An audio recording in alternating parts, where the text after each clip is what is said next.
Oh, everyone's just posting like simp pictures. Huh. You don't agree with my take on Leafy?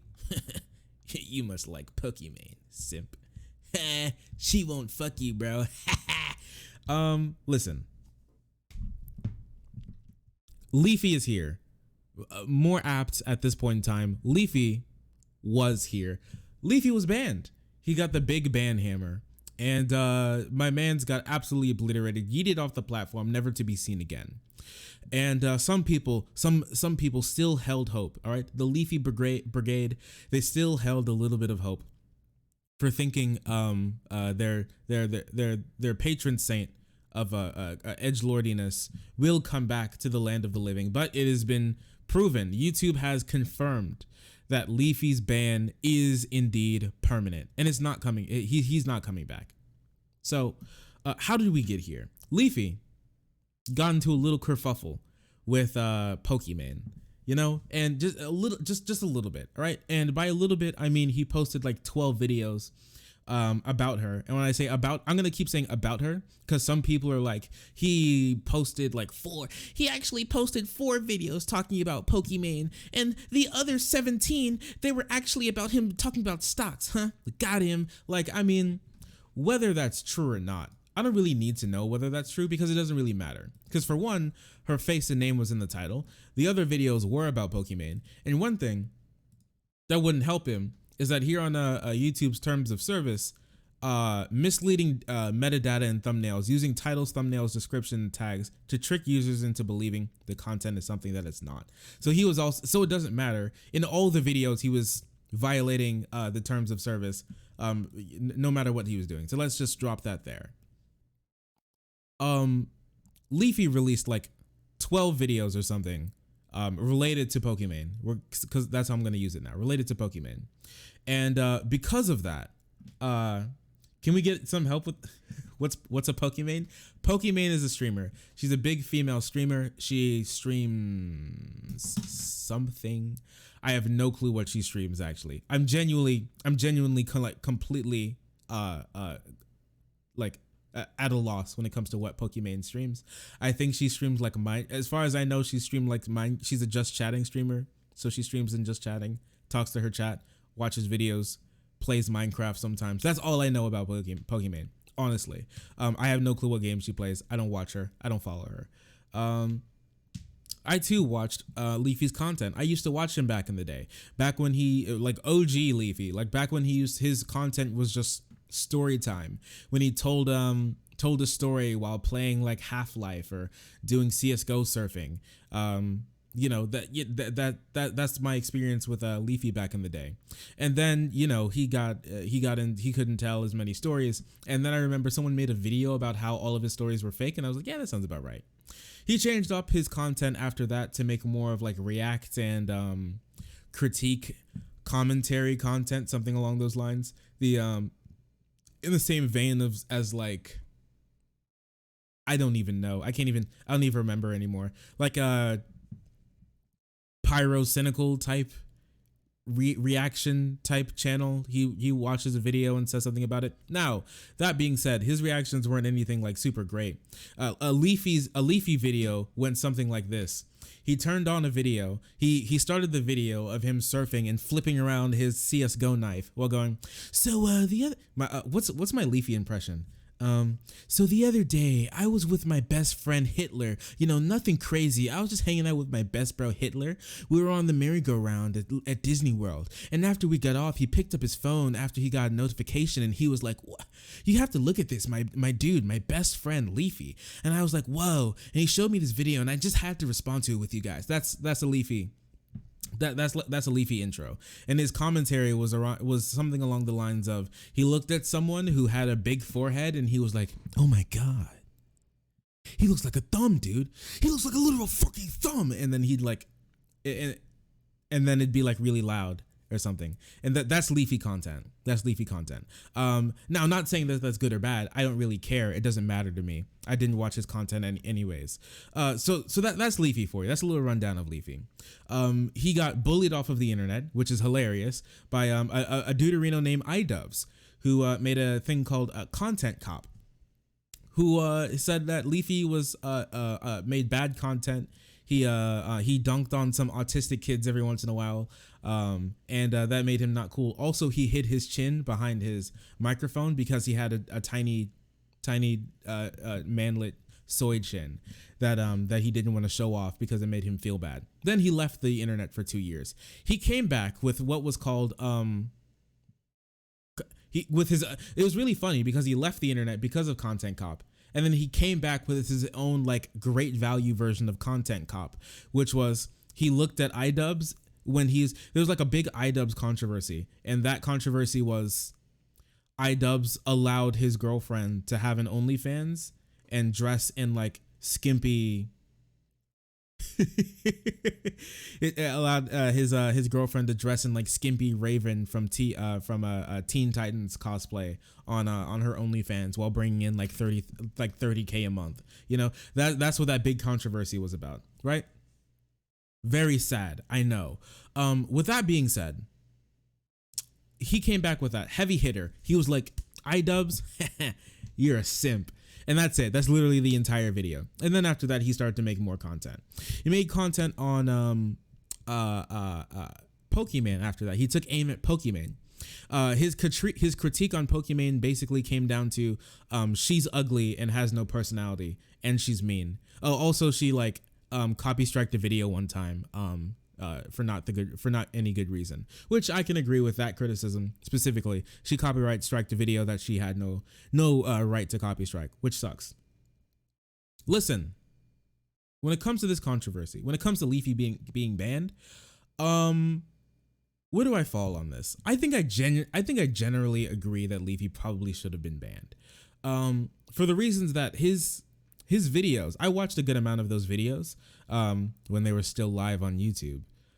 They weren't like real big critique, you know? There wasn't like super critique. It was a lot of personal attacks in there, which I don't have any problem with personal attacks, but at least like couch them in like genuine criticism. And it didn't really come from any like much genuine criticism. He was like the real big cringe. A lot of it was couched in like what I think YouTube could generally call harassment. Also, wait a second. I'm pissed. I'm starting to get really mad. My chat just isn't working. Wait, my chat just isn't working. 1 second. I have to open up a new chat because this one is just like, it's really making me angry. Okay, we're just going to work with this right now. She attacked another content creator's sponsors, but she apologized for it, so I don't see the point of everyone dunking on her anymore. Listen, when it came to that, there's like genuine things that you could dunk on Pokemon for. She basically bullied this like little kid who said that he jerked off to her. The kid was like 13, all right? So I think there's reasons to reasons to be angry at Pokemon. That specifically, she copyright struck Bo Black's video. That one was bad, but I think everything else is pretty tame and nothing that I could ever get like really mad about her for. Attacking It's a Gundam sponsors, I don't care about that. If you actually come up, I'm gonna take the Destiny road on this. If you have like basically an attack video on someone else's fan base, and then you're like, hey, you know, this video is sponsored by Ridge Wallets. Now look at this obese, ugly nerd ass tier 3 dipshit simp who throws all of his money to Pokemon. Like, I mean, if you're gonna do that, then I mean, yeah, I think someone calling out your sponsor can be. I think that's fine. I don't really care for someone calling out a sponsor. If you do something bad, then I mean, I think someone has the right to call out your sponsors, if that's the case. I just don't care for it. No reason to ban him from YouTube, dog. I mean, I genuinely disagree. So two things happened. Okay, so either he made 12 videos, 12 videos in like a 1 week span going over Pokemon, like being insulting and degrading, or that easily falls under Twitch's harassment policy. That goes against Twitch's harassment policy. Very easily goes against YouTube's harassment policy. Or he clickbaited like 8 videos about Pokemon, which in that case also goes against YouTube's harassment policy. So there's no way really out of this. I heard some people say that he probably should have gotten like a single strike for like the whole thing that he did. But like, if you put out that many videos, do you really expect to just get one strike? I mean, we all know the rules that we're playing against, unless you just genuinely don't care. And if that's the case, and if you don't care to look at any of the policies on the platform that you make your income from, then honestly, I don't really care if you get banned. Yeah, you can, my dude, go to BitChute. Actually, I think Leafy's on Twitch. Unironically, I think he's on Twitch. So with that being said, I think the dude's gonna be fine. He's well off. He has a lot of money. I heard he put a lot of money in stocks, and the stock market's doing really good right now. I do not fear for Twitch's. I do not fear for Leafy's income right now. He seems to be doing just fine. Hey, what's up, leftist? Dancing, always with the emos. If they ban him, they should also ban Pokey. I don't think there should.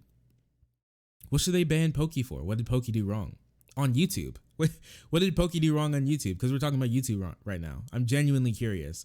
But with all that being said, I heard one, like when it comes to like just banning with like giving him one channel strike for the whole thing, I don't know. You know, if you get 3 copyright strikes within a minute, your channel's instantly banned. That seems kind of just like on par for what YouTube does. Now, we can talk. One thing that I'd like to talk about is how we got here. You know, why things are so strict, why things are so tight here on YouTube. Because, you know, tight, just like that WAP, you know, get a bucket and a mop. All right, YouTube made that WAP real real sloppy. Listen to me. We got ourselves into this problem. We really, as a community, we got ourselves into this problem. I think the biggest reason is because lots of people just genuinely don't care about making content that doesn't lead to harm in the world.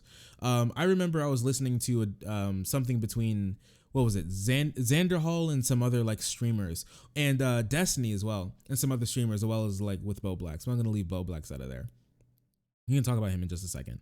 And they were talking about the YouTube, the type of content they make, and they were kind of like brought up, and what they brought up is like how some parts of their content leaning a certain direction, it can lead a lot of their fan base to have misogynistic views, racist views, discriminatory views against certain groups of people, lead to them going out and doing harassment, right?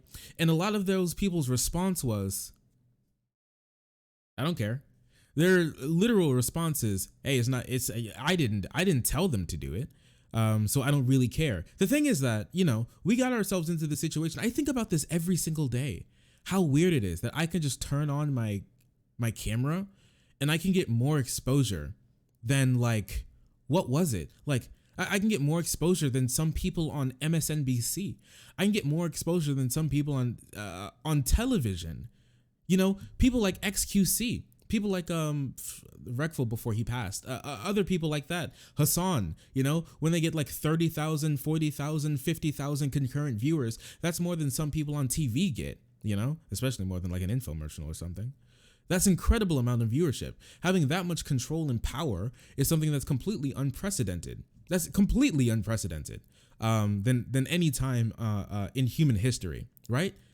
Forsen. Yeah, Forsen. I don't know any of those big, I genuinely don't know any of those big streamers. I actually, before I started streaming, called XQC XQ Cow. I did. I'd never watched a stream of his before. I only really I don't know if I can even understand his content. I became more like you know, privy to his content after I started streaming. You know, you gotta get like a little closer to a couple streamers when you're in the biz. But like a lot of people just don't care about where their content leads people and what it can do in the world, and I think that's just wrong. I think that's just wrong, you know? I genuinely think if you're leading around a bunch of goons and you provide content that, whether implicitly, explicitly, on purpose, or on accident, leads them to do harm in the world, then I mean, I think that you honestly should be shut down. I really do. if you take no care and no responsibility for what your actions do in the world, that's how we treat any other person. You know, it's really funny how these YouTubers just want to turn on their camera and say whatever they want to hundreds of thousands of people, and then like get offline like it's nothing serious. It really is. It really is serious. I think that's one of the big reasons why lots of people, you know, just don't care about like facts, like information anymore. You know, they could just say whatever they want and then just walk away, and the anonymity, like just just feeling so disconnected from your actions on the internet. It's all like beeps and boops and bops. It's all like ones and zeros and pretty flashes of lights and funny frogmen dancing on screen until you just turn off the camera and then you go to bed. You know, I really feel like people just don't care, and I think that was no more exemplified in what like Logan Paul, one of the Pauls, well, that sort of idea that it's just a meme, bro, led them to film like go to Japan and then use a dude's dead body hanging from a tree as their own personal piñata to smack it and get some more money from. You know, this knocking a piñata to drop some more coin for them. You know, just make some more money. They didn't even care.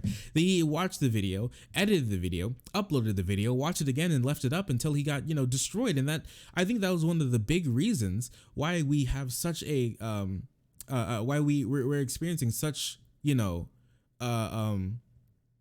closed in laws and stuff on YouTube now, because people just genuinely didn't care. Just random people. Finally, someone used the freaking Joker Pepe. It's been months. It's been months since I've had Joker Pepe, and no one has used it until left it. See, you know what? Just because of that.